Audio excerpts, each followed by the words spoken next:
So today's video actually stems from me trying to record a different video about the new episodic grenade launcher Bittersweet.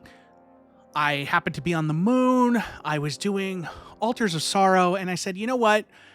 I haven't really given Vantage Point a shot in PvE. I tried it briefly in PvP, and it just didn't click with me. But I decided it was time to give it a real shot in PvE. I had just gotten a jolting feedback roll on the Vesper auto rifle, and I was like, hey, you know what? Let's see how this works. I haven't really used a primary weapon from this episode's arsenal yet. So I started using it, and, I was just trying to get heavy ammo for my GL so I could hit some nightmares with it and be like, look how much damage this does. And then I realized that I just kept using Vantage Point, and it turned out I was having a great time using it. And a lot of that stems from this weapon's origin trait, which I want to get into before we talk about anything else. The origin trait for these weapons is the Dark Ether Reaper. Final blows with this weapon periodically spawn Dark Ether charges. Charges can be detonated early with weapons fire or by coming into contact with them. Doing so refills this weapon from reserves.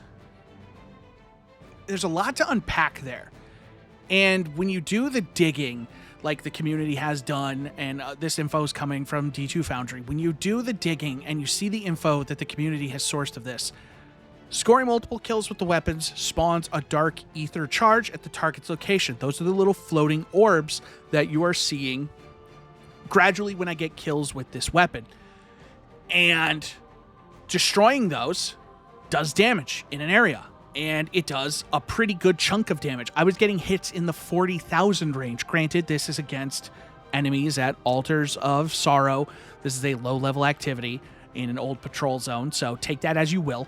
But you're doing big damage in a pretty decent area. Bigger, I would say, than what you were getting with Radiolarian Transposer in the previous episode. You're doing that damage, and you're reloading the weapon from reserves. My particular roll has 42 rounds in the magazine. I was overflowing it to 75 to sometimes 78 I could sneak in there, but it looked like that was the burst that was being fired. Tough to say, but I saw as high as 78, but generally speaking, 75 rounds in my magazine. According to what the community is saying, detonating charges overfills the mag up to 140% capacity. That is huge, and I think it, at least on a primary, from what it looks like, it might even be better than that. What it led to is this really kind of fun mini game like cycle to this weapon where I'm killing enemies, and what I'm trying to do is I'm trying to spawn that Dark Ether charge before I have to reload my weapon. So I can shoot that Ether charge, overflow my gun, and then continue to shoot it. And with the perk on the artifact, you're getting 2 of them at a time, which means you can shoot one, kill a couple ads, and then come back and shoot the other. And there's a lot to like about that perk in itself. I personally think it might be one of the strongest origin traits we've ever had. But there's a lot of that actually plays into some of the roles. One particular role that I really like, 2 particular roles that I really like with this weapon that I think benefit the most from that functionality.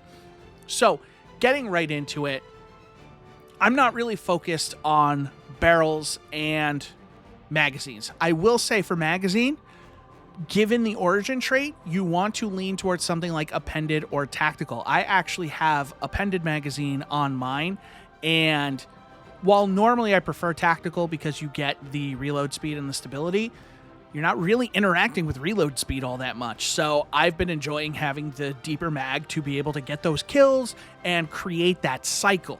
So that's been really good.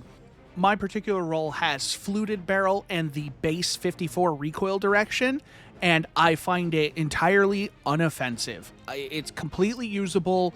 you're not really going to stress. It's kind of like Chroma Rush in that regard, where the base recoil direction actually feels pretty steady. Could you improve it? Probably. I haven't really played around with the barrels a lot, so forgive me in that regard, but I can say with confidence that even at the base recoil direction, you're not going to have a bad time with this weapon. Would I maybe prefer something like Corkscrew or Small Bore? Perhaps, but I'm not upset with Fluted for 5 stability and 15 handling. I'm not going to be upset about that. When it comes to the third column, there are some interesting picks here, and some picks that I personally think are kind of false positives, at least for the role I am going for. So when I look at the third column, perks that jump out to me, if you want additional range, Keep Away is a great neutral game perk. When no enemies are within 15 meters, you get 10 additional range, 30 reload speed, and you decrease the accuracy cone growth by 5%. It just makes the weapon more usable. It makes the weapon function better without having to do anything except keep your distance from ads. I have a habit of getting in a little too close and personal at times, so a perk like Keep Away doesn't always benefit me because I want to go in and punch, I want to go in and do shotgun things, so I personally don't deal with Keep Away. Eddy Current is a very popular option for this weapon, especially being arc. That means you're going to become amplified when you get rapid kills with it. Eddy Current got buffed and is actually quite good now. So after you start sprinting, you get, this bonus, the 20 reload speed, the reload duration multiplier, handling and handling animation, all that fun stuff. But being amplified increases the reload speed stat by 60. So now you get plus 60 reload to whatever weapon you have, which means you're going to be reloading it very quickly. And it just ends up, again, being a very good neutral game perk. And you can pair that with a lot of fourth column options. One perk that I'm not super crazy about, and it's because of how it interacts with the origin trait. A lot of people are going to look at Closing Time, and I think Closing Time is actually one of the more popular options on this weapon. If you look at like.gg, things like that. I don't like Closing Time for this, and I'm going to explain why. So, improves range, accuracy, and handling as the magazine gets lower. That is based on the magazine when it drops to 50% capacity to empty.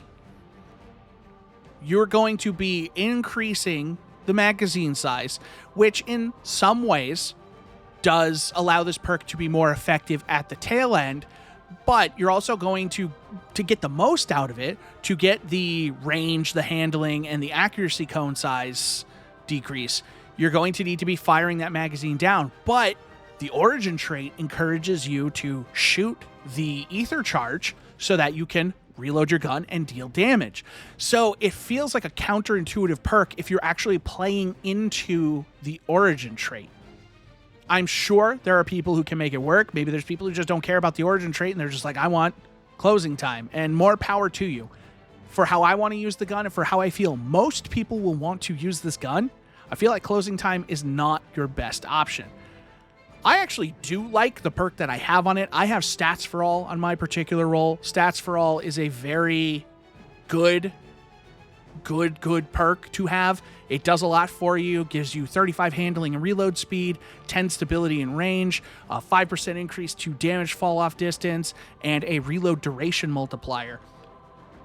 Just for hitting 3 separate enemies within 3 seconds of each other, for 10 full seconds you get that buff. And when you use it with the Dark Ether Charge, the Dark Ether Charges do help you proc Stats for All. And I will note one thing, because I'm going to talk about jolting feedback in the fourth column. Volt Shot as a perk does proc Stats for All, and that's one of the biggest strengths of Volt Shot. Jolting feedback does not proc Stats for All. I have had instances where it looked like maybe it was doing it, but from what I can tell right now, it's not. It maybe happened one time. It does not, as far as I'm concerned, and as far as I can tell, it does not proc stats for all. So it's important to keep that in mind if that is the perk you're looking for and you're like, oh, hey, when I jolt these guys, it's going to be crazy. Not how it's going to work, unfortunately. So definitely something to keep in mind when it comes to build crafting this weapon. The only other perk I would really give a lot of consideration to would be Lone Wolf. It slightly improves aim assist, aim down sight speed, and airborne effectiveness. That is a PvP perk, though. So while it is a neutral game perk that can technically benefit the weapon, I don't see a lot of benefit in PvE. I would rather have stats for all. That's me. If you get one with Lone Wolf and everything else you love, I'm not going to tell you to dismantle it. Use it. Have fun with the gun. When we get to the fourth column, there are a few options here. Again, some that I like more than others. So just to kind of get these out of the way, High Impact Reserves is another one of those kind of false positive perks. It looks good on paper, but it's not something I'm recommending because rounds at the end of the magazine deal more damage, but it is based on the magazine dropping from 50% of its base capacity to empty. So unlike closing time, which is just kind of based on 50% capacity, this is 50% base capacity. So in my case, that's going off that 42 rounds. So that's not even going to kick in until I hit round 21. So if I'm overflowed in the magazine, I'm not able to take advantage of this. I would not recommend High Impact Reserves. Maybe in PvP if you're going for a certain build with that because you're not going to interact with that perk as much, or with the origin trait, excuse me, but not for PvE. 100% no on that. Desperado is a great pairing with something like Eddy Current, or even stats for all. Desperado is going to increase your fire rate, and it's fun. It's going to make this gun feel better to shoot, kind of like Onslaught does for auto rifles. It's a cool thing. And I wouldn't hate somebody for doing it. Focused Fury is an intriguing option, dealing half of the magazine as precision damage, half being based on the base magazine capacity. So in this case, it's kind of like High Impact Reserves, but working in your favor. Scoring 50% of the base magazine capacity as precision hits grants a 20% damage increase for 11 seconds. That is actually a really great option on this weapon. And I'm glad I looked at that again because prior to this recording, I ended up ditching my original recording of this. It was a little too busy. I had actually not recommended that, but rereading it now, it looks like Focus Fury could actually be a top tier option. However, I still kind of lean towards my actual top options. One for All is, again, one of the easiest damage perks in the game to proc. As long as you have 3 enemies to shoot, you get a 35% damage buff. That Dark Ether charge is going to help you set off One for All. If you are getting those kills and timing it right and letting them get in that range, you're going to easily be able to take advantage of that. Unfortunately, I have not been able to get my hands on a One for All roll, so I cannot tell you if the damage is impacted on the Ether charge by One for All. But it's still going to be a great perk to set up the Ether charge to be able to do that kind of damage and, kind of do it for free is a huge, huge boon. I do like jolting feedback a lot, and there's a lot to like about it other than the fact that it doesn't proc stats for all. Dealing repeated damage with this weapon inflicts jolt, while amplified jolt is applied faster. So in the case of the pulse rifle here, 15 rounds to proc when not amplified. 11 rounds to proc when amplified. So, and that changes to 14 and remains 11 when it's enhanced. So you're able to proc a free jolt. It's a free volt shot without having to reload. And the important part of this is it's just tracking hits on enemies. It doesn't have to be the same enemy, like something like Kinetic Tremors. It does not function in that same way, where with Kinetic Tremors, it has to be the same enemy. This is just tracking the number of hits. So you could kill 3, red bar, whatever enemies, and then have an orange bar come out, put 2 bursts into them, and all of a sudden they're jolted. And now they're killing everything around them. So it's a great neutral game perk. It's going to, help you become amplified, which is going to make the next jolting feedback even easier to proc. It doesn't have the restrictions like kinetic tremors where you have to wait for the last one to end before the new one can start. If you can pump out those 11 rounds fast enough, you're just going to keep jolting targets. And with how deep this magazine can get, you're going to keep proccing jolting feedback. You're going to keep proccing that origin trait, reloading the magazine, overflowing it, and then continue to utilize jolting feedback. And it just kind of cycles into itself in a really satisfying way. It is my personal favorite role on this weapon. I, again, totally, understand why somebody would go for One for All or even Focused Fury. Those would be my kind of like 2A, 2B. Jolting feedback is just so good because there's nothing you really have to think about to do it. You're just using the gun and it's getting stronger because you're just doing the thing. Maybe it's like a 1A, 1B, and then Focused Fury is, number 2 kind of thing. It's a great gun, and I'm having a great time using it, and it's making me really excited for the SMG that should be coming next act. And I'm hoping that the perk synergies there, because it also has jolting feedback, is going to feel as good as this. I think a lot of people are sleeping on these, specifically these primary weapons. I don't hear a lot of people talking to them, and when I do, I hear a lot of negativity around this loot pool, and some of it could just be because it's not craftable, some of it could be because people haven't taken the time to really go out there and use the guns. A lot of people are saying they're undesirable, but now that I've used it, it has changed my opinion on the entire loot pool. I think this could be one of our strongest, and I'm excited to get my hands on the rest of them as they come out. I'm more excited now to potentially use that hand cannon, which I was kind of meh. I haven't usually liked 120s in PvE, but with an origin trait like this, I could definitely see myself getting into it. So I'm really excited to get my hands on more of these guns and make more of these videos to kind of tell you, hey, you know what? This thing's awesome. Hopefully they're all awesome. We'll find out.